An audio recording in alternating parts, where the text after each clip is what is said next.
আপোনালোক আটাইকে ধন্যবাদ জনাইছোঁ। আজি সদৌ অসম ছাত্ৰ সন্থাৰ প্ৰতিনিধিৰ সৈতে অসম চুক্তি ৰূপায়ণ বিভাগৰ অসম চুক্তি সম্পৰ্কত দীঘলীয়া আলোচনা অনুষ্ঠিত হ'ল। মাননীয় মুখ্যমন্ত্ৰী ডক্টৰ হিমন্ত বিশ্ব শৰ্মা ডাঙৰীয়াৰ অধ্যক্ষতাত অনুষ্ঠিত বৈঠকৰ পাছত আজি এখন প্ৰথম বৈঠক অনুষ্ঠিত হৈছে। ইয়াৰ পিছত মাননীয় মুখ্যমন্ত্ৰী ডাঙৰীয়াৰ সৈতে বৈঠকত সদৌ অসম ছাত্ৰ সন্থা মিলিত হ'ব।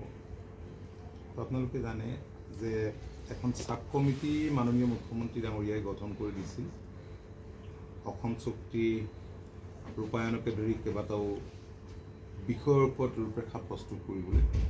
হয়, আমাৰ কেইবালানিও বৈঠক অনুষ্ঠিত হৈছে যদিও আমি এটা দীঘলীয়া সময়ৰ আমাৰ প্ৰয়োজন হ'ল, আমি ল'লোঁ আৰু আমি আশা কৰিছোঁ যে এক নিৰ্দিষ্ট আমি 8 আগষ্টৰ ভিতৰতে আমি ফাইনেল ৰিপৰ্টটো আমি ছাবমিট কৰিব পাৰিম। আৰু যদিও আলোচনা দীঘলীয়া হৈছে, কিন্তু ইয়াৰ পৰা আমি কাম কাজবিলাক ঐক্যবদ্ধভাৱে আগুৱাই লৈ যাবলৈ এক সুযোগ লাভ কৰিছোঁ। আপোনালোকে জানে যে মাননীয় মুখ্যমন্ত্ৰী ডক্টৰ হিমন্ত বিশ্ব শৰ্মা ডাঙৰীয়াৰ অধ্যক্ষতাত লখিমপুৰত যি কেবিনেট বৈঠক অনুষ্ঠিত হ'ল, সেই কেবিনেট বৈঠকত কেতবোৰ গুৰুত্বপূৰ্ণ সিদ্ধান্ত হ'ল ক্লজ 6 ৰূপায়ণৰ সম্পৰ্কত। 67টা পৰামৰ্শাৱলীৰ ভিতৰত 40টা যি অসম গভৰ্ণমেণ্টে কৰিব পাৰে, সেইখিনি কৰিবৰ কাৰণে ইতিমধ্যে আপোনালোকে গম পাইছে যে বাজেটত ধন ধাৰ্য কৰিছে আৰু সেইমতে যথেষ্টখিনি কাম কাজ আগবাঢ়ি গৈছে আৰু সেই কথাখিনি আজি সদৌ অসম ছাত্ৰ সন্থাক অৱগত কৰা হৈছে। আৰু 12টা এনে পৰামৰ্শ আজি আছিল যিকেইটা কৰিবৰ কাৰণে মানে ৰাজ্য চৰকাৰ আৰু কেন্দ্ৰীয় চৰকাৰ দুইখন চৰকাৰৰ সহযোগিতাত যিকেইটা সম্ভৱ হ'ব।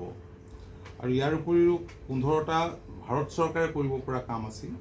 গতিকে সেই সম্পৰ্কত মুখ্যমন্ত্ৰী ডাঙৰীয়াই ইতিমধ্যে এই আলোচনাত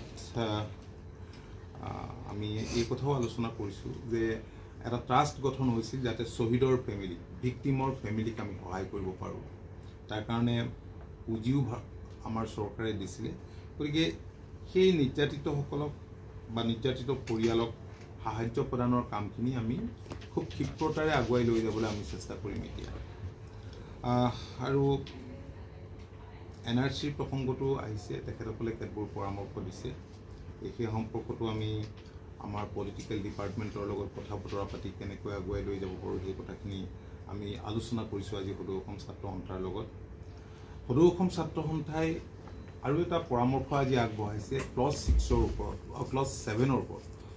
ক্লজ 6ৰ দৰেই ক্লজ 7ৰ ওপৰতো তেখেতসকলে কৈছে যে এখন উচ্চস্তৰীয় এনেধৰণৰ কমিটি, ক্লজ 6ৰ দৰে কমিটি গঠন কৰিব লাগে। এইটো এটা ইম্পৰ্টেণ্ট ক্লজ আৰু তাত আমি বহুতখিনি কৰিব পৰা, ৰাজ্যখনৰ সৰ্বাংগীন বিকাশৰ কাৰণে বহুত কৰিব পৰা স্কোপ আছে। গতিকে সেই সম্পৰ্কত তেওঁলোকে এটা পৰামৰ্শ দিছে। আৰু ইয়াৰ উপৰিও আপোনালোকে জানে যে আমাৰ স্মাৰক উদ্যানৰ নিৰ্মাণৰ কাম ক্ষিপ্ৰ গতিত চলি আছে।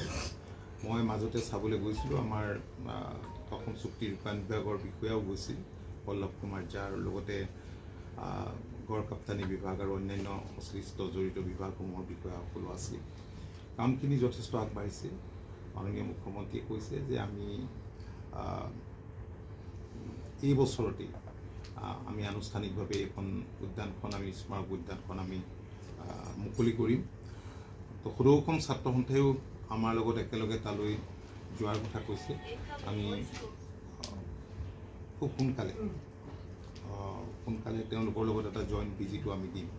তো এটা সমস্যা আমাৰ হৈছে, সেই কথাটো মই আগতেও কৈছোঁ ৰাজহুৱাকৈ, যে বহুত শ্বহীদৰ আমি যিহেতু ষ্টেচু বনাই আছোঁ তেওঁলোকৰ, গতিকে আমি ফটোবিলাক আমি কালেক্ট কৰিব পৰা নাই। আমি যদিও জিলা আয়ুক্তসকলৰ লগত সময়ে সময়ে এই কথাখিনি আলোচনা কৰিছোঁ আৰু আয়ুক্তেও সকলো প্ৰকাৰ চেষ্টা অব্যাহত ৰাখিছে, যদিও আমি সদৌ অসম ছাত্ৰ সন্থাৰ আমি সম্পূৰ্ণ সহযোগিতা আমি আশা কৰিছোঁ। আৰু মুখ্যমন্ত্ৰী ডাঙৰীয়াই এখন কমিটিও কৰি দিছে যাতে এই কাম কাজখিনি আমি ভালদৰে আমি আগবঢ়াই লৈ যাব পাৰোঁ। মোটামুটি ইমানেই, আজি আলোচনাখিনি ইমানেই আছিল। যিকোনো খবৰৰ বাবে যোগাযোগ কৰক 7099017330 লগতে 7099017110 নম্বৰত।